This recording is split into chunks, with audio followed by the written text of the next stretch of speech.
회개의 평등성이라는 제목으로 말씀을 전하고 은혜를 나누고자 합니다. 저기 보면은 저울이 이렇게 맞춰져 있는데 저울을 맞출 때 보면 여러 가지 고려되는 상황들이 많이 있죠. 뭐 남녀에 대한 평등도 얘기할 수가 있고, 그리고 서로 주고받는 상호작용의 평등을 얘기할 수도 있고, 현대 사회에서는 평등에 대해서 이야기할 때 여러 가지 요소들을 이야기해 볼 수 있는데요. 신앙적으로 한번 회개의 평등에 대해서 우리가 한번 오늘 생각해 보려고 합니다. 그 누가복음에서 묘사되는 예수님은 단순히 기독교 세계에서만 인정받는 구원자가 아니라 온 세상의 구원주로 이렇게 묘사가 되고 있습니다. 마태복음 같은 경우에는 조금 다르게 이제 소개하고 있거든요. 1장 1절 보면 이렇게 나와 있습니다. 시작. 아브라함과 다윗의 자손 예수 그리스도의 계보라. 예수 그리스도에 대해서 소개하기 위해서 위로 거슬러 올라가는데 어디까지 올라가죠? 아브라함까지 올라가는 거예요. 그 끝이 아브라함이에요. 그러니까 여기서 우리가 알 수 있는 것은 현재 우리에게 주어져 있는 나라는 것은 과거의 어느 시점으로부터 이어져 내려오는 스토리가 있다라는 겁니다. 가령 여러분에 대해서 모르지만 부모님께 한번 물어보세요. 엄마, 나는 어떤 이야기가 있어? 혹시 어릴 때 나한테 해주지 못했지만 내가 성인이 돼서 해줄 수 있는 엄마의 이야기는 뭐야? 뭐 이런 거 물어볼 수 있거든요. 가끔 어머니들 보면 그 아버지랑 사는 게 너무 힘들어서 하루 정도 바깥에 나갔다 오신 경우들이 있더라고요. 그리고 자녀들도 두고 가정도 그만 뒤로 놓고 내 인생을 찾아가야 되겠다. 그래서 하룻밤 가셨다가 다시 돌아온 이런 스토리가 있는 경우가 있습니다. 그런 것처럼 예수님에 대한 얘기를 할 때 마태복음은 어디까지 가냐? 아브라함까지 올라가는 겁니다. 근데 누가복음에서는 예수님의 스토리를 거슬러 올라가면 어떤 공동체의 스토리랑 연결이 되어 있나? 누가복음 3장 38절입니다. 시작. 예수께서 가르치심을 시작하실 때에 30세쯤 되시니라. 사람들이 아는 대로 요셉의 아들이니 요셉의 위는 헬리요, 그 위는 에노스요, 그 위는 셋이요, 그 위는 아담이요, 그 위는 하나님이시니라. 단순히 30세의 청년 예수가 아닌 온 세상을 구원하시는 예수 그리스도에 대해서 이야기를 할 때 어디까지 올라가죠? 우리의 인류의 조상인 아담까지 올라가고 아브라함보다 훨씬 많이 가는 거죠. 그리고 그 위에 계신 하나님에게까지도 연결이 된다는 거예요. 그러니까 누가복음의 입장에서 보면 여러분의 스토리를 쭉 따라가다 보면 어디까지 가느냐? 하나님한테까지 간다는 거예요. 그러니까 여러분의 조상을 찾고 가다 보면 하나님으로부터 나는 나왔다. 하나님의 아들과 딸이로구나 이렇게 생각이 드는 거죠. 그럼 우리가 부모님을 닮았다라고 얘기를 하거든요. 반가워 우리 정민이 누나. 네, 오랜만에 왔는데 박수 한번 쳐줄까요? 네. 근데 이렇게 닮았단 말이에요. 근데 뭐가 닮았는가? 창세기 1장 26절에 보면 이런 이야기가 나옵니다. 시작. 하나님이 이르시되 우리의 형상을 따라 우리의 모양대로 우리가 사람을 만들고 그들로 바다의 물고기와 하늘의 새와 가축과 온 땅과 땅에 기는 모든 것을 다스리게 하자 하시고, 하나님과 우리는 그 형상과 모양이 닮았다라고 이야기를 하고 있습니다. 그러므로 아담은 하나님과 단절된 존재가 아니라 하나님과 유사성을 가진 존재인데 어떤 유사성을 갖고 있냐라면 하면 그 모양과 그 다음에 성질이 같다라는 것이에요. 그래서 가끔 성경에 보면 하나님이 인간에게 나타났을 때에 천사라는 표현을 쓰기도 합니다. 그래서 그 천사가 나타났다는 건데 사실은 하나님이 그들에게 나타났다라고 그래요. 옛날에 게티 뮤지엄에 간 적이 있는데 LA에 있는 거기 가니까 천사들의 얼굴을 그렸다고 그래서 모든 회화를 모아가지고 만든 두툼한 책이 있더라고요. 그래서 제가 그걸 사온 적이 있었는데 그런 것처럼 본래의 성질이 같다라고 얘기하는데 그럼 하나님과 어떤 성질이 같다라고 얘기할 수 있을까요? 아주 쉽게 얘기하면 우리의 마음이 하나님을 닮은 거예요. 근데 이 형상이 죄로 인해서 망가졌거든요. 이 형상을 회복하면 하나님과 같은 마음을 갖게 되는데 같은 마음을 가진 사람은 같은 말을 하게 됩니다. 그래서 지난 시간에 이렇게 같은 말을 하는 것을 본성이 같기 때문에 성질이 같기 때문에 같은 말을 하는 것을 뭐라고 얘기했죠? 시인이라고 이렇게 불렀습니다. 앞에서 살펴본 것과 같이 마태복음에서는 자신들의 믿음의 조상이라고 부르는 아브라함으로부터 시작되는 예수님의 족보에 대해서 얘기를 하고 있는데 누가복음은 어디까지 이어지냐면 아담까지 이어지고 그 위에 하나님까지 이어지는 온 인류를 향하신 구원의 계획을 얘기하고 있다라는 것이에요. 그러니까 우리가 하나님 앞에 비전을 갖는다. 비전을 갖는다는 것은 다른 말로 하면 신앙적인 전망을 갖고 있는 거예요. 앞으로 전망이 어떻게 될까요? 라고 얘기했을 때 신앙적인 전망이 바로 비전이거든요. 이 비전은 우리 모래내 교회를 넘어서 감리교회를 넘어서 세계 교회를 넘어서 온 우주를 향한 하나님의 뜻이 그 안에 연결이 되어 있다는 거예요. 그래서 충격이 질문 있어서 손든 거야? 아니가 이렇게 한번 한 거구나. 그래서 이제 그러한 하나님의 계획을 가진 사람은 하나님의 계획을 가진 전 세계에 있는 어떤 누군가를 만났을 때 자연스럽게 함께 협력할 수 있게 된다라는 것입니다.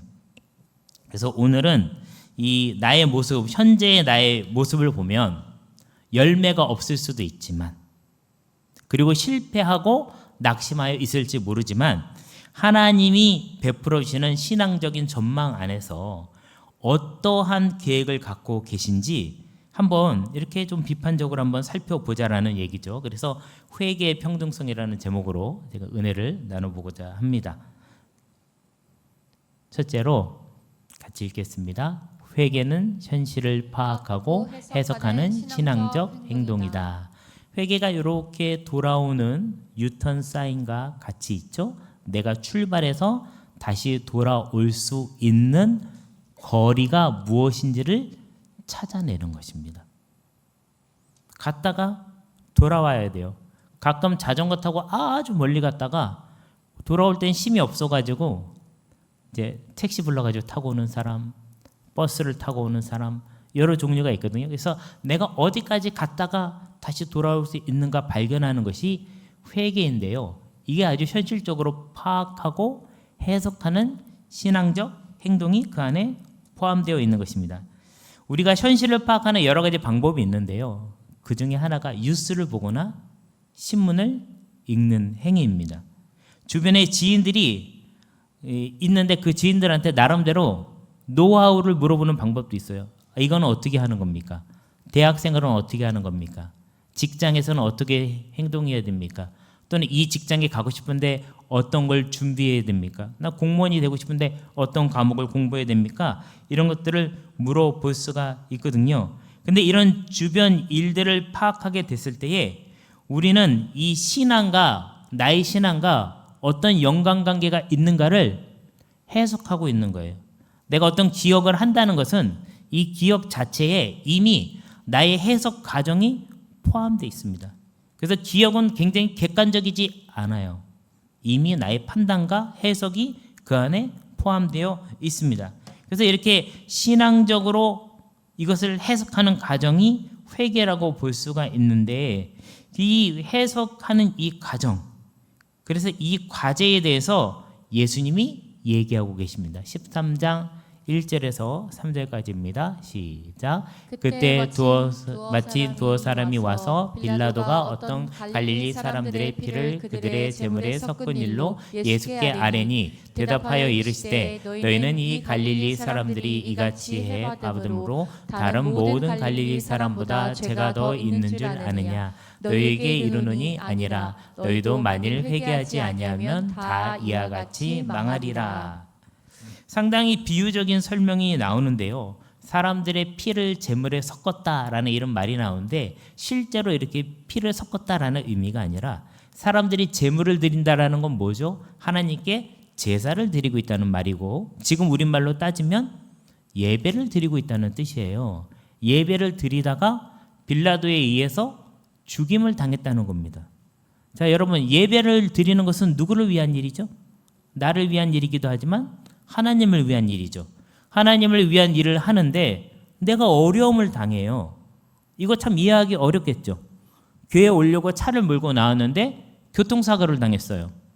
그거 어떻게 해석해야 되죠? 되게 어렵고 힘든 순간이 우리에게 다가오게 된다는 거죠. 이러한 일이 딱 일어나니까 사람들이 갈릴리 사람들 하나님 앞에 뭐 되게 잘못한 게 있나 보다.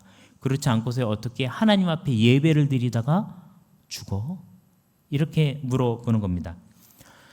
1945년에 미국이 2차 세계대전을 마무리 짓기 위해서 일본에 2개의 원자폭탄을 떨어뜨리는데요. 3일 간격으로 떨어뜨립니다. 그래서 한쪽에 이제 왼쪽에 나와 있는 것이 리틀보이라는 그런 원자폭탄을 떨어뜨렸고 이것이 이제 히로시마에 떨어지고요. 그다음에 3일 후에 팬맨이라는 이 원자폭탄을 또 떨어뜨리는데 이것이 이제 나가사키에 떨어지게 됩니다. 근데 이 나가사키에 떨어졌을 때 이게 어디 떨어졌냐 하면요. 이게 성당이거든요. 우라카미 성당 위에 떨어졌습니다. 상공 500m에서 폭발을 했는데 이 당시에 성당에 신부님도 계셨고 수녀님들도 계셨고 행사를 준비하기 위해서 한 20-30명의 사람이 여기에 있었습니다. 그리고 이 성당의 신도들은 한 10,000명 넘게 있었는데 이 원자폭탄이 떨어졌을 때 이 부근에 살고 있었을 거 아니에요? 그러니까 로컬에다 있으면서 사람들이 교회에 오니까 그래서 한 8,000명 정도가 죽었다고 그럽니다. 그리고 성당 안에서 발견된 수녀님들은 서로 부둥켜 안은 상태로 죽은 모습이 다음날 발견이 되어서 사람들이 보았다고 얘기를 해요. 자, 그러면 이렇게 비극적인 일들이 일어났을 때에 이 성당 안에서 행사를 준비하고 있었던 신부님과 수녀님은 무슨 잘못이 있어서 죽게 되었을까요? 어떠한 일들이 생겼을 때 그 일들을 보고 해석하는 우리는 나와 그 사람을 비교하기 시작합니다. 그리고 나는 그 대상이 아니구나라는 안도와 동시에 그 사건을 해석하기 위해서 나와는 다른 뭔가가 있을 것이다 라고 생각하기 시작하는 거죠. 근데 이런 생각을 하다 보면 내가 얼마나 편협한 생각을 하고 있는지를 발견하게 되거든요. 사실은 교육은 내가 얼마나 편협한지를 발견할 수 있도록 도와주는 겁니다. 그래서 책을 많이 읽고 주변의 상황들을 많이 접할수록 나는 얼마나 편협한가를 발견하게 되고 이 발견하는 과정 속에서 나는 뭘 느끼게 될까요? 수치심을 느끼게 됩니다. 내가 별 볼 일 없구나. 나 별거 아니구나. 나 굉장히 뛰어난 줄 알았는데 그게 아니라 내 수준이 이만큼이구나. 그래서 그 수치심을 통해서 내가 또 교육을 받게 되는 거죠. 현대사회를 살아가는 우리는 빅데이터의 시대를 살고 있다라고 얘기해요. 엄청난 데이터가 나로 하여금 나름대로의 어떤 경향을 파악하게 하고 그 다음에 시각을 갖게 해주는 거거든요. 그런데 신앙의 빅데이터가 있는데 그거 바로 성경입니다. 또 요즘에 많이 쓰고 있는 것 중에 메타 분석이라는 것이 있어요. 뭐냐 하면 굉장히 많은 데이터들을 다 모아서 그 데이터가 나타내고 있는 수치를 통해서 도대체 무엇이 흐르고 있는 법칙인지를 발견하게 되는 것인데 예전에는 이 법칙을 누가 정해줬냐면 교회가 정해줬어요. 중세 때는 이게 법이다라고 정하면 과학적인 원리나 이론이나 근거가 필요가 없었습니다. 그래서 지구가 도나요? 태양이 도나요? 중세 때는 당연히 태양이 돌았어요. 왜냐하면 하나님의 성전이 있는 지구가 왜 돌겠어요. 근데 지금은 그렇게 얘기하면 믿는 사람들 없겠죠. 네. 그래서 그 다양성이 인정되지 못했던 시기도 있었는데 이제는 메타 분석을 통해서 상당히 다양한 생각들이 있다는 것을 우리는 알기 시작합니다. 성경을 보면서 우리는 이러한 메타 분석에 대해서 알게 돼요. 성경에 다양한 사람들의 다양한 케이스가 이 안에 포함되어 있는 것입니다. 그리고 이런 신앙의 빅데이터와 신앙의 메타 분석을 통해서 나는 무엇을 깨닫게 될까요? 남을 용서하지 못하는 나를 발견하게 되는 것입니다. 미성숙을 용납하지 못하는 나. 우리는 남들보다 더 뛰어나면 내가 발달 단계가 높다고 착각하거든요. 그게 아니라 진짜 발달 단계가 높은 사람은요, 나보다 미성숙한 자를 용납할 수 있는 자예요.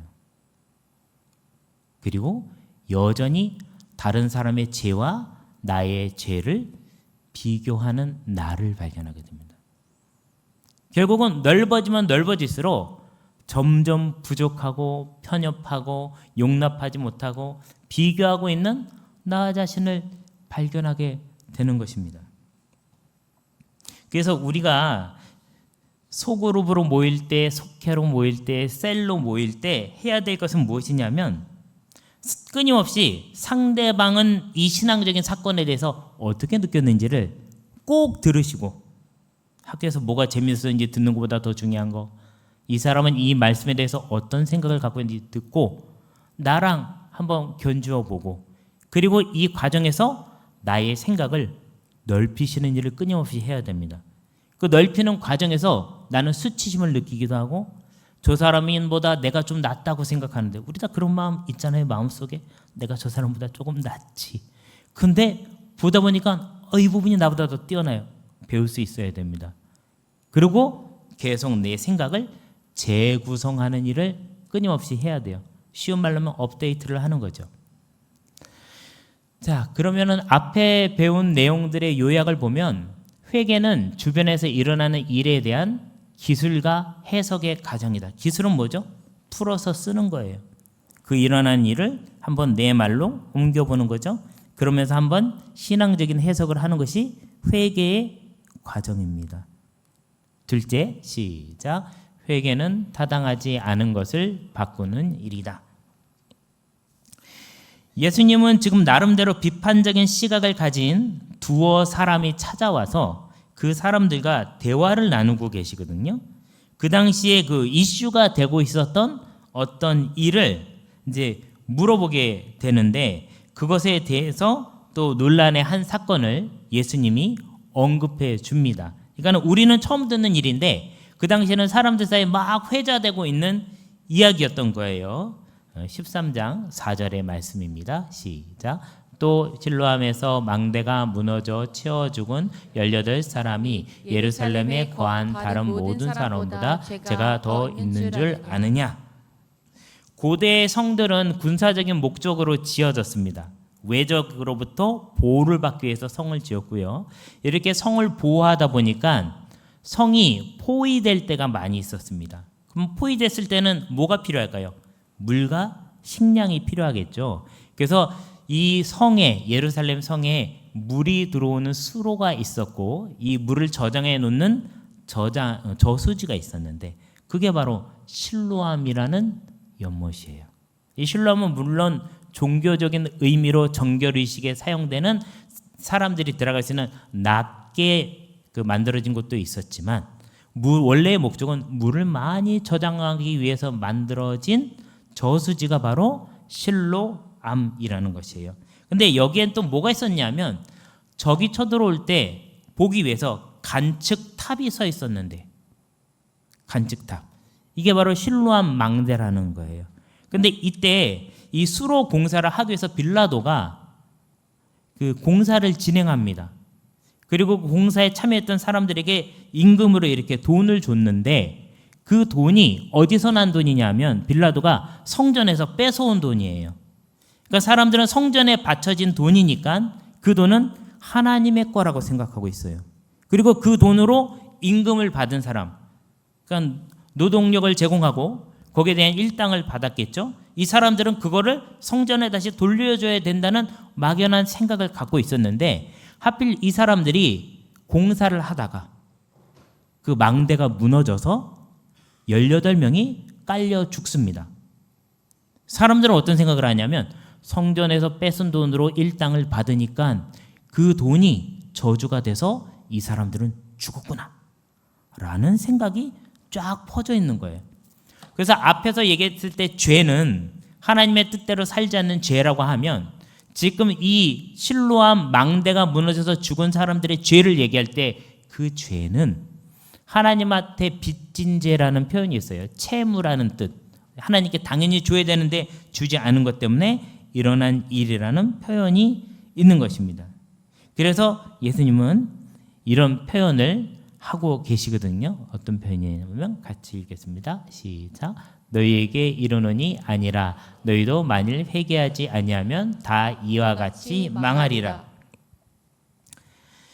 메시지 성경에 보니까 이렇게 나와 있더라고요. 같이 읽겠습니다. 시작. 하나님께 돌아오지 않으면 너희도 죽을 것이다. 잘 보세요. 현재의 일이죠. 하나님께 돌아가지 않는 것은. 근데 죽을 것이다 라는 것은 언제 일어날 일이죠? 미래에 일어날 일이죠. 현재 내가 무엇을 했느냐 하지 못했느냐가 나의 미래에 일어날 일을 결정하고 있다라는 것이에요. 예수님은 지금 그 얘기를 하고 계십니다. 이 사람들은 실로암 망대가 무너져서 죽은 사람들은 성전에 바쳐진 돈을 일당으로 받았기 때문에 죽었을 것이다 라고 생각하고 있는데 예수님께서는 그것에 대한 평가가 지금 중요한 게 아니라 너희도 하나님께 돌아가지 않으면 죽을 것이다. 그 일에 대한 평가를 내리는 일보다 더 중요한 것은 너희가 지금 회개하는 일이다. 그리고 지금 하는 회개가 너희의 미래를 만들어 나가는 일이다라고 말씀하고 계시는 것입니다. 현재에 속한 이 회개가 미래를 만드는 일을 하고 있다는 거예요. 우리는 이런 말 많이 쓰잖아요. 케바케 또는 사바사 이런 말을 많이 써요. 케바케는 뭐냐 하면은 상황마다 진행 상황이 다르다. 또는 사바사는 사람마다 다르다라는 이런 뜻이 있는데 예수님은 이런 상황이나 조건에 상관이 없다는 거예요.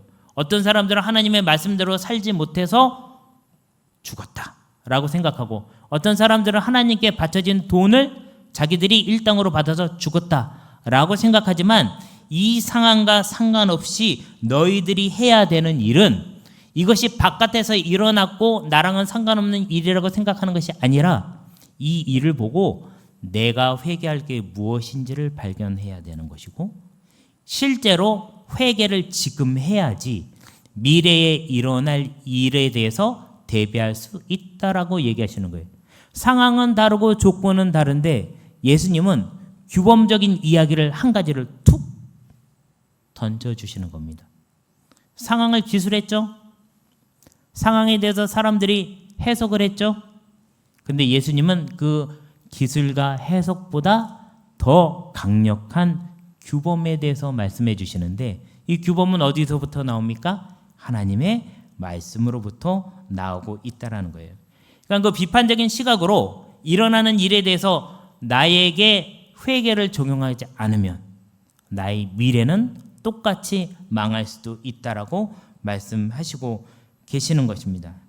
그래서 하나님의 말씀대로 살지 못했으면 우리가 인정하고 예수님의 십자가의 공로를 덧입지 않으면 우리는 똑같은 잘못을 저지르게 된다는 거죠. 그래서 우리는 성령님과 함께 동행하는 삶에 대해서 관심을 가질 수밖에 없는 것입니다. 자, 그럼 앞에 얘기를 요약해 보면요. 회개는 타당치 않은 해석을 버리고 새로운 기준을 찾는 것이다. 모든 사람이 다 그렇게 해석한다고 그래서 그 해석이 신앙적으로 타당한 게 아니라는 거예요. 그 타당치 않는 해석을 재해석해서 내가 거부할 수 있어야 됩니다. 그러면 셋째, 시작. 예수는 그리스도이시기에 회개는 평등하다. 예수 그리스도라는 이 두 단어지만 이 단어는 예수님은 그리스도시다라는 표현이 포함되어 있습니다. 가령 우리가 이제 김영석 권사님 이렇게 부르잖아요. 김영석이란 분은 권사님이시다라는 말이 그 안에 포함되어 있는 거예요. 자신의 이름, 고유명사죠. 이름은 어떠한 직분을 갖고 있는가. 교회에서 권사님이라는 직분을 갖고 있는 것이에요. 가령 박희율 학생 이렇게 부르면 박희율이라는 고유명사는 학생이라는 직분을 갖고 있는 거죠. 예수라는 고유 명사를 가진 한 청년이 있었는데 이분은 그냥 만났을 때 30대의 어떤 청년인 줄 알았는데 이분의 삶을 지켜봤더니 하나님의 아들이셨어요. 그리고 온 세상을 구원하실 분이셨어요. 그래서 누가복음을 쓰면서 이분은 그냥 아브라함이 조상이 아니고 아담으로부터 왔으며 아담을 뛰어넘어서 하나님으로부터 오신 분이시구나. 그리고 이분은 마지막 때에 누가 구원을 받고 누가 구원을 받지 못할지 그 기준을 결정하시는 분이시구나. 마지막 심판주가 되시는 분이시구나. 그러면 이분이 어떤 분이신가가 우리에게는 삶이 공평한가 공평하지 않은가, 또는 어떠한 사안을 보고 내가 회개했을 때에, 우리가 회개할 때 이런 생각하잖아요. 나보다 더 나쁜 놈이 있는데 왜 내가 회개해야 되지? 저 사람보다는 내가 착한데 왜 내가 먼저 사과해야 되지? 그런 생각 하잖아요. 그거를 결정해 주시는 분이 예수님이시라고요. 이 분이 우리에게 지금 뭐라고 말씀하고 계시냐라는 거예요. 근데 그분의 말씀을 들어보니까 이분이 마지막 심판주가 되고 구원주가 되시기 때문에 공평하다, 평등하다라는 생각을 하기에 이르게 된다라는 것이죠. 자, 이분이 중재자가 되시는데요. 바로 이런 생각을 갖고 계십니다. 시작. 대답하여 이르되 주인이여 금년에도 그대로 두소서. 내가 두릅하고 거름을 줄이니 이후에 만일 열매가 열면 좋거니와 그렇지 않으면 찍어버리소서 하였다 하시니라. 누군가 마지막 때에 반드시 심판을 하시는 분이 계십니다. 하나님이 여호와의 날이라고 그래서 심판을 하시는 날이 있어요, 여러분. 근데 그 날에 내 편 들어주실 분이 예수님이라는 거예요. 믿으시기 바랍니다. 근데 이분이 어떻게 내 편을 들어주시냐 하면은 내 주위에 이렇게 땅을 파요. 그리고 거기다가 내가 충분히 섭취할 수 있는 너무너무 좋은 영양분을 거기에다가 쫙 뿌려놔 주신다는 거예요.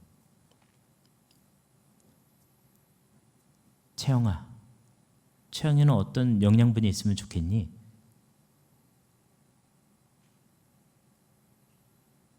다음 시간까지 연구해 갖고 오는 걸로. 자, 그러면 서진아, 어떤 영양분이 있으면 좋겠니? 마음속에 떠오르는 게 하여튼 있을 거예요. 그리고 샤론이는 어떤 영양분이 있으면 좋겠어? 아무튼 있어요, 뭔가. 무슨 얘기냐면 내가 나를 바라보았을 때, 누군가와 경쟁한다고 생각했을 때 나는 이게 좀 있으면 같이 경쟁했을 때 이길 수 있을 것 같다라고 생각하는 나에게 꼭 필요한 결핍된 무언가가 있습니다. 이거를 예수님이 여러분의 주변에 뿌려주신다라는 거예요. 억지로 넣어줄 수는 없어요. 뿌려줍니다. 여러분의 손이 닿는 곳에, 여러분이 충분히 섭취할 수 있는 곳에 뿌려주신다라는 거예요. 그리고 그것이 사라지지 않고 도망가지 않고 그 다음에 누가 뺏어가지 못하도록 해주신다라는 것입니다. 그리고 그 불리한 조건을 다 제거해 주시고 유리하게 만들어 주신 후에 열매를 맺을 수 있는 기회까지 주신다는 거예요. 민경아, 어때? 해볼만 하지? 지원은 어때? 해볼만 해? 예수님이 서포트 해준다는 거예요. 자, 그러면 이제 열매를 맺지 못하면 이제 공은 누구에게로 넘어왔습니까? 모든 환경이 조성이 됐어요. 이제 공은 누구에게로 넘어왔습니까? 나에게로 넘어왔어요. 준수야, 공이 누구에게로 넘어왔니? 나에게로 넘어왔어요. 열매를 맺고 못 맺고는 이제 누구 탓입니까? 내 탓이에요. 이런 입장에서 봤을 때 우리의 회개는 너무너무 평등한 거예요. 내가 이것이 없어서 못했다라든지 이것이 없어서 받아들이지 못했다라든지 이것이 아니어서 나는 내 생각을 고치지 못하고 행동을 고치지 못하고 삶을 고치지 못했다고 핑계할 것이 없다라는 거예요. 중요한 건 이렇게 베풀어 주시는 예수님의 사랑과 배려와 돌보심이 있음에도 불구하고 나는 여전히 저 사람보다는 내가 그래도 좀 낫지. 저 사람들은 이렇게 하나님 앞에 의무를 하지 못해서 망했지. 라는 생각에 사로잡혀 있을 때라는 것입니다. 열매를 맺음이 이제는 나무에게 달렸기 때문에 평등하게 되었다라는 거예요. 회개는 평등합니다. 저 사람이 회개하면 나도 회개할 거야. 저 사람이 벌 받으면 나는 그게 정의가 이루어졌다고 생각해. 저 무화과 나무예요. 무화과 나뭇잎이고요. 무화과 열매가 맺혀 있는 것입니다. 그래서 우리가 회개의 평등성을 알게 된다면 이 말을 먼저 해야 됩니다. 하나님, 제가 잘못했어요. 제가 회개합니다. 가슴에 손을 한번 얹어볼까요? 양쪽 손을 다 얹어볼까요? 여러분이 미운 누군가 생각나시나요? 저 사람이 좀 밉다 이런 생각이 드시는 경우 있나요? 근데 억지로라도 이 말을 한번 해봤으면 좋겠어요. 저기 큰 따옴표에 있는 말 한번 같이 한번 해볼까요? 시작. 하나님, 제가 잘못했어요. 회개합니다. 우리 가슴에 손을 얹은 채로 이 시간 같이 기도했으면 좋겠습니다. 하나님 앞에 나의 잘못을 먼저 고백하고 주변에 일어나는 어떤 일들을 내가 한번 신앙의 눈으로 해석을 하고 나의 삶 속에 이 사건을 통해서 변화받고 반영하고 재구성해야 될 것이 무엇인지. 회개는 그냥 잘못했어요 말하고 끝나는 부분이 아니라 실제로 내가 그렇게 행동하는 겁니다. 욕을 하루에 10번 했으면 하다못해 9번으로 줄여야지 회개가 된 것입니다. 하나님 앞에 하나님, 제가 잘못했어요 라고 회개하고 시비하는 마음, 비교하는 마음, 이유를 찾으려 했던 마음을 버리는 시간을